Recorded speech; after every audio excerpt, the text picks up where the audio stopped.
किन्नर तंत्र जी, एंड किन्नरी साधना। किन्नरी साधना, ये क्या होता है?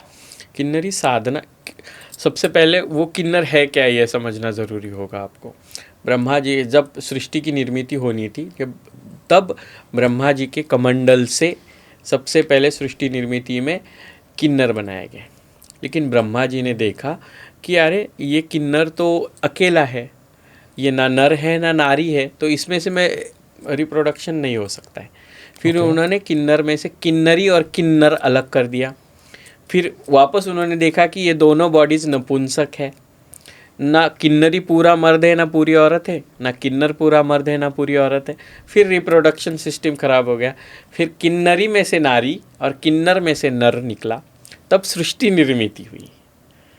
और किन्नरों को, जिनको सबसे पहले सृष्टि पे लाया गया या जिनसे पहले सृष्टि की निर्मिति हुई, उनको भगवान शिव शंकर के सेवक के स्वरूप में दे दी गया। और वही इसीलिए शिव और शक्ति यानी नर और नारी, इन दोनों का एक साथ स्वरूप या संगम है। वो भगवान के सेवक है। आप रामायण, महाभारत, किसी भी संहिता में, किसी भी वेदों में, किसी भी पुराणों में, किसी भी ग्रंथों में किन्नरों से, फिर आप किसी भी रिलीजन से रिलेटेड, आप बुद्धिज़्म में जाओ, आप किसी भी रिलीजन में जाके जैनिज़्म में जाओ, वहाँ पे आपको किन्नर से रिलेटेड बातों के बारे में आपको लिखा हुआ मिलेगा। इट मीन्स कि किन्नर थे और किन्नर है।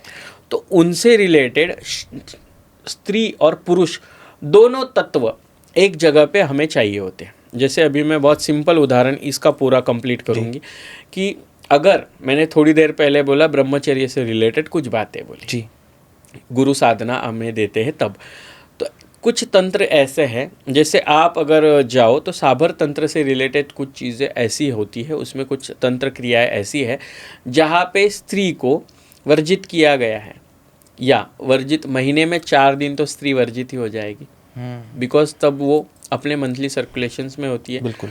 इट मीन्स वो कभी ना कभी अपनी बॉडी से वो रिलीज़ होती है।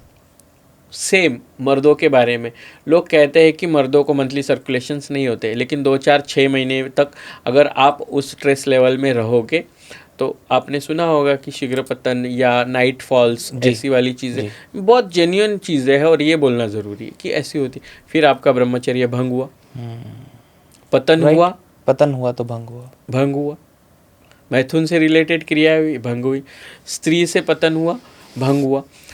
तो ये स्त्री में भी है, पुरुषों में भी है। तो कुछ क्रियाएं ऐसी है जो ये दोनों भी नहीं कर पा रहे, ना मुझे मंथली सर्कुलेशन से, ना मुझे ऑर्गन से, ना मुझे किसी तरह से किसी भी चीज़ के लिए रिलीज होना है।